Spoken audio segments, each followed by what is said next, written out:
Howdy ho there, my lovies. Welcome back to Crazy But Not Dangerous. I'm Shorty Vaughn.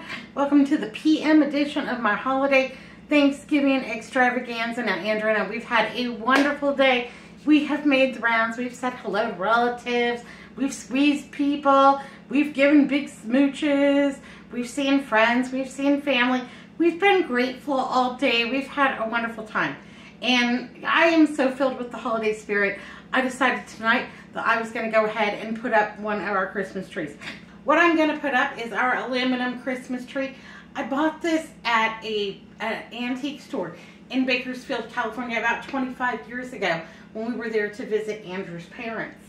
And anyhow, I've got the aluminum Christmas tree. It comes in the original box, and basically it is a pole in the center, and then it has these branches, and you pull it out of the protective sleeve. There it is. And then there are little holes drilled into the pole base, and you just stick them in there. And this is a spare in case anything gets, messed up. Anyhow, so I've already kind of started. Today I'm decorating with blue, oh, got a tangle, with blue bulbs, red bulbs, and also with these snowflakes. Let's see if I can, with these snowflakes. And they're all very lightweight because this is a very lightweight tree, and you can look at it wrong and it will fall over. So we love this Christmas tree. I don't have the, it was sold with a spinning base and also a reflective light, and I don't have those parts. I did not find those at the antique store, no matter how hard I looked for them when we were in Bakersfield. And it's something that I look for every time we go junking or to antique stores or Goodwill or what have you. Now, I could buy the reproductions online, but that's part of the fun, is the chase.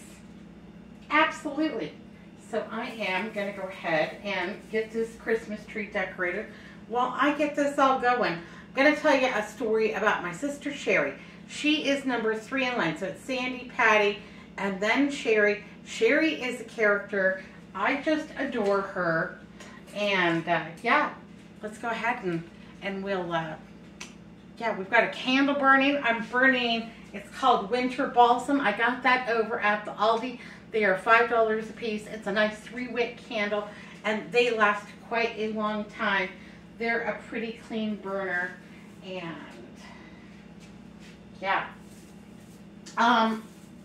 Andrew is not that interested in putting the Christmas tree up. I have to say that pretty much every year I put the Christmas tree up by myself, and that's okay. He enjoys looking at it. He does not enjoy the work of it. And that's the case in quite a few situations in our household. But I find it nice. I find it relaxing. It's something that I like to do. There have been years that I have not put up a Christmas tree. I was busy, or I didn't feel well, or I was working like a crazy person. But this year, it just seems right. It just seems like we should celebrate and be grateful for all of the things that we have. And yay, hooray, I'm grateful for all of you. Absolutely.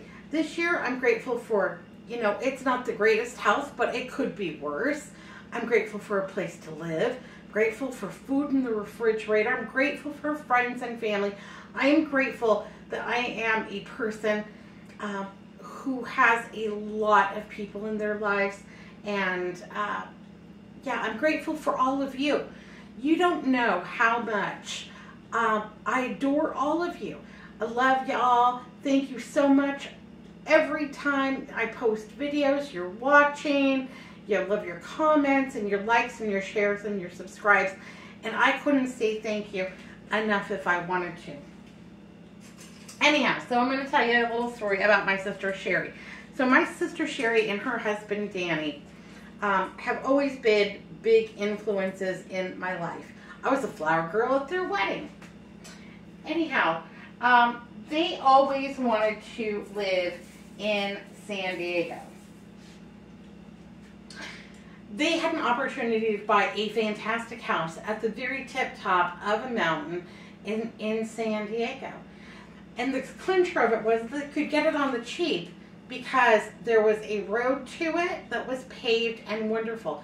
They could not gain access to the road because the man at the bottom of the mountain claimed that that was a private road that belonged to him, and that he wouldn't let anybody go up and down. And so what it was going to take was a lawsuit for them to gain access to this good road. In the meantime, though, that their attorneys had said that they needed to establish residence and live in this house and prove that there was a need for them to have access to the road through, to the court system. So the only other access to the property was through an avocado orchard. And I'm telling you, this road was not much more than a goat path. And it needed four-wheel drive at the very least to get up this hill to the top of the mountain. And it was brambles and tangles and switchbacks. And there was one part of the road where you had to pull all the way to the edge of the cliff so that you could then back your four-wheel drive vehicle up to the very tip top of the mountain, because it was so steep that you couldn't get up the road in drive. It had to be in reverse, where you would have a little bit more leverage for the steepness of this hill. It was very treacherous.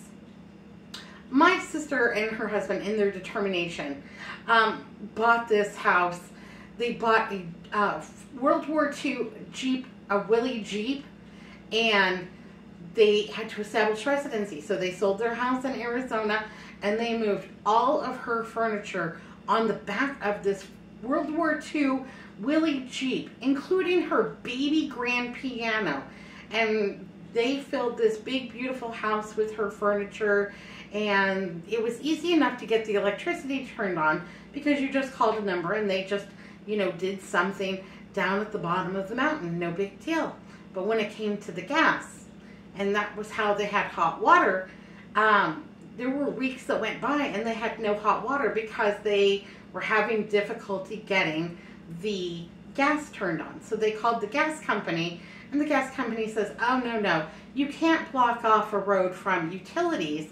We'll come out there, we'll gain access to the regular road, we'll come turn your gas on, it'll be fine. They got down to the bottom of the mountain, and the guy at the bottom that owned the road threw such a fit that the poor gas man calls my sister and he says, I can't gain access to your house, I don't know how I'm going to turn on your gas, you need to contact an attorney. She says, I've got an attorney.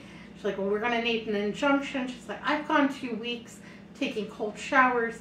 It's coming up on wintertime. I need hot water. And she says, I'll give you $50 if you'll come up the goat path with me. He's like, do what? And she said, yeah, there's a goat path. I'll come get you and your tools in my four-wheel drive vehicle, and I'll bring you up the goat path. I'll give you a $50 bonus. And she used a little bit of the Vaughn family charm to do this. So, he does not know what he's getting himself into. I can tell you that right off. Because this goat path, it was not much. So she gets down the mountain, and he's waiting for her at the flat spot at the bottom of the mountain, and she puts your tools in the back and get inside. He's like, there's no seatbelt. She's like, well, it was World War II. Now, I guess they weren't that concerned with seatbelts back then, so get on in. And she gives him the 50, and she starts taking him up the path, and it's very slow going. And they get to the cliff where you have to do the turnaround, and she goes all the way to the very edge of it, and he starts to freak out. And he's looking at her like, what are you doing, crazy lady? And she's just, it'll be all right, this is an amazing view. She's like, yes, it's an amazing view. Keep looking at that view. Just keep your eyes on the prize there. And we're almost there. And she puts the Jeep into reverse, and she starts to gun it because you really had to get a lot of momentum going to get up this very steep part of the mountain. And his eyes are huge.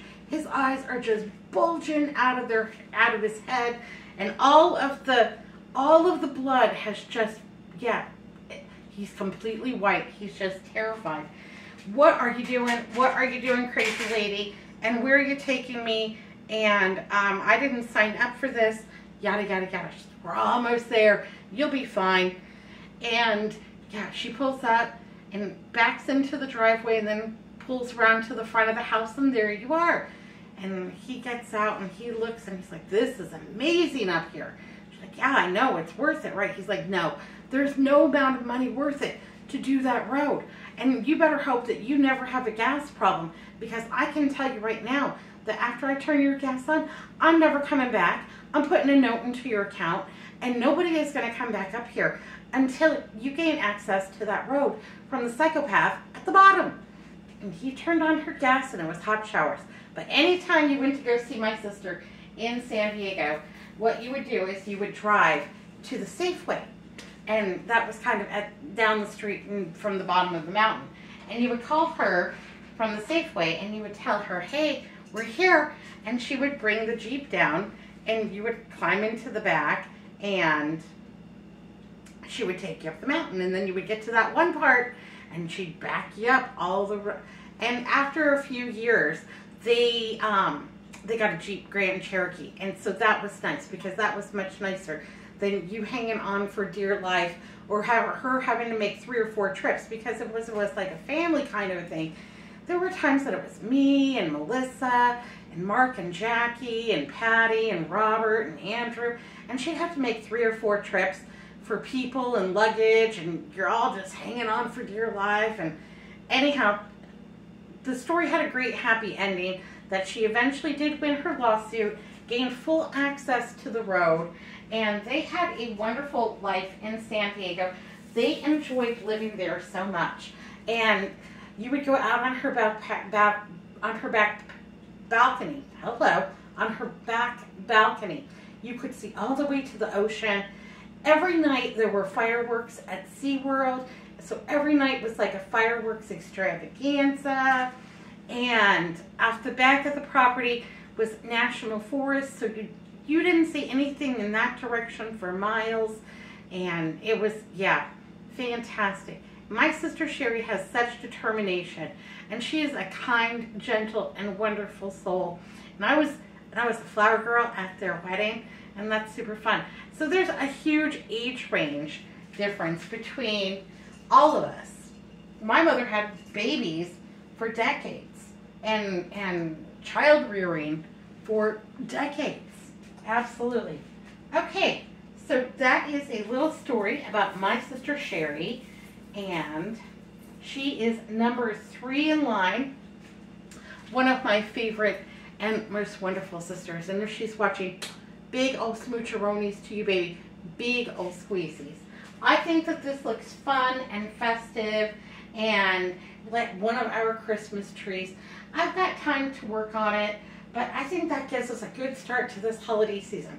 I'm going to make some sugar-free apple cider. Yeah, that's the thing. From Alpine, it's a sugar-free apple cider package. Add 8 ounces of hot water. Give it a little stir. I'm going to enjoy the Christmas tree. I'm going to enjoy the candles. It's a no-burn day here in Phoenix, so I cannot start a fire in the fireplace. But you know, soon, when we have our first rainy day, I'm going to light that fireplace up, and I'm just going to sit back and enjoy the fire and have all those good Christmas feels. I have a lot of fun things planned for this holiday season on YouTube, so I'm hoping that you all join me for that. And once again, I just want to thank you all for all your love, and thanks for watching. And you make every day so special to me. Thank you so much. And I am so grateful for all of you. Sending y'all out great big smoocheroonies, big squeezy hugs. Have a wonderful day. Get in the holiday spirit. And yeah, I think I hear sleigh bells.